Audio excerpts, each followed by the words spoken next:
ঈদের ছুটি শেষে কর্মস্থলে ফিরছে রাজধানীবাসী। কমলাপুর রেলওয়ে স্টেশন থেকে যুক্ত হচ্ছেন সহকর্মী মোহাইমিনুল খান অপু। রাজধানী ফেরাদের যাত্রীদের ভিড় কেমন দেখছেন? যাত্রী ভোগান্তির কোনো খবর আছে কিনা জানাবেন। সকাল থেকে এখন পর্যন্ত এই কমলাপুর রেল স্টেশনে কিন্তু 13টি ট্রেন এসে পৌঁছেছে। এখানে যাত্রী প্রতিটি ট্রেনেই কিন্তু যাত্রী কানায় কানায় পরিপূর্ণ ছিল। তাছাড়া ছাদেও আমরা যাত্রী আসতে দেখেছি। এই দেখতে পাচ্ছেন যে কমলাপুর রেল স্টেশনে সকাল থেকে আমরা ঠিক 11টা পর্যন্ত এখানে রয়েছি। 13টি ট্রেনই আমরা যাত্রীর সংখ্যা দেখতে পেয়েছি, কানায় কানায় পরিপূর্ণ ছিল। তবে কিছু লোকাল ট্রেনও ছিল। তবে যাত্রীদের সাথে আমরা কথা বলেছি, যাত্রীরা কিছুটা অভিযোগ করেছেন যে তারা যখন রাজধানীতে ফিরছিলেন ঈদ কাটিয়ে, তারা টিকিট কিন্তু সহজভাবে পাননি। অনলাইনে যারা টিকিট কেটে রেখেছিলেন আগে, তারাই কিন্তু টিকিট পেয়েছেন। এছাড়া যারা টিকিট পাননি তারাই কিন্তু একটু ভোগান্তি নিয়ে তারা ফিরেছেন।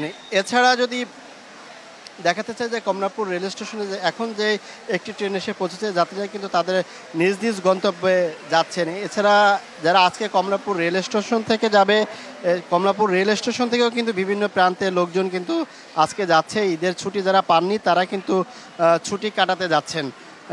এছাড়া যদি বলে থাকি যে এই রাজধানী থেকে কিন্তু মোট এখন পর্যন্ত প্রায় 13টি ট্রেন কিন্তু ছেড়ে গেছে এবং বিকেল নাগাদ এই যাত্রীদের যে চাপ, সেই চাপ কিন্তু আরও বাড়বে, এমনটা কিন্তু স্টেশন মাস্টার যিনি রয়েছেন তিনি কিন্তু বলছেন।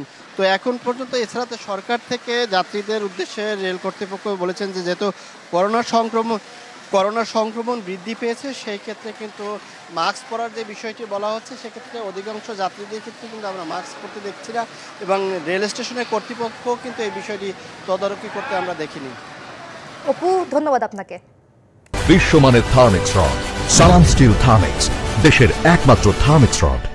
ঈদের দীর্ঘ ছুটি শেষে কর্মস্থলে ফিরছে রাজধানীবাসী। বাসস্ট্যান্ডগুলোতে ফিরতি যাত্রীর চাপ বেড়েছে কয়েকগুণ।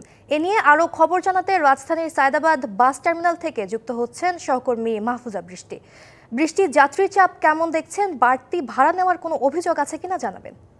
সঙ্গীতা, আমরা জানি যে দীর্ঘ ছুটি শেষে কিন্তু রাজধানীবাসীরা তাদের কর্মস্থলে ফিরে এসছে।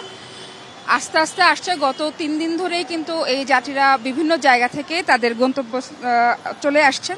যারা চাকরিজীবী আছেন তাদের বিশেষ করে নির্দিষ্ট সময়ের মধ্যে কিন্তু অফিস আদালতে তাদের যোগদান করতে হচ্ছে। সেই জায়গা থেকে কিন্তু শুরু করে আমরা যেটা লক্ষ্য করছি, বাস স্ট্যান্ডগুলোতে প্রচণ্ড রকমের চাপ রয়েছে। একদিকে যেমন গাড়ির চাপ রয়েছে, তেমনি কিন্তু যাত্রীদের চাপও রয়েছে এখনো। তবে আসার পাশাপাশি এখনো কিন্তু অনেকেই বাড়িতে যাচ্ছে, যারা এইবার ঈদের ডিউটি করে বাকিদেরকে সুযোগ করে দিয়েছে পরিবার পরিজন নিয়ে প্রিয়জনদের সাথে ঈদ উদযাপন করার জন্য। তারা এখন কিন্তু এবার যাবে, যারা ফিরে আসছেন তারা গেলে কিন্তু যাবে। এই জন্যই কিন্তু রাজধানীতে মোটামুটি এক ধরনের চাপ কিন্তু আমরা দেখতে পাচ্ছি। সবকিছু মিলিয়ে রাজধানীতে কিন্তু বাস স্ট্যান্ডগুলোর অবস্থা একটু মাত্রাতিরিক্ত চাপ রয়েছে। আশেপাশে যেমন এ নিয়ে কিন্তু আশপাশের এলাকাগুলোতে চাপ সৃষ্টি হয়েছে, যানজটের সৃষ্টি হয়েছে। আমরা একটা যাত্রীর সাথে কথা বলবো। আপনি ঈদ পালন করে আসলেন? হ্যাঁ, ঈদ পালন করে আসলাম। উচ্চ পড়া ভিড়, আমরা কোনো বাসের টিকিট পাই নাই, ভেঙে আসলাম, অনেক কষ্ট করে আসলাম। কোন জায়গা থেকে আসলে এবং থেকে আসলাম। ভাড়া কি বেশি নিয়েছে নাকি আগের মতো? ভাড়া বেসিক্যালি বেশি নিয়েছে। তারপর আমরা দেখা গেল যে 3 জায়গা থেকে আসছি। আমরা আগে চট্টগ্রাম আসছি, চট্টগ্রাম থেকে কুমিল্লা থেকে ঢাকা আসলাম। কোথাও কোনো টিকিট ভেঙে আসার কারণ? টিকিট নাই, টিকিট না পাওয়ার কারণে আমরা ভেঙে আসছি। অগ্রিম টিকিটের ব্যবস্থা ছিল, টিকিট পাওয়াই যায় নাই।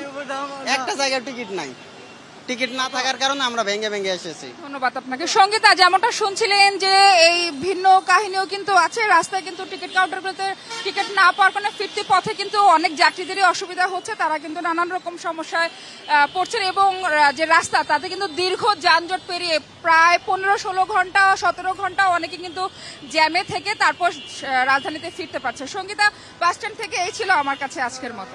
বৃষ্টি, ধন্যবাদ আপনাকে।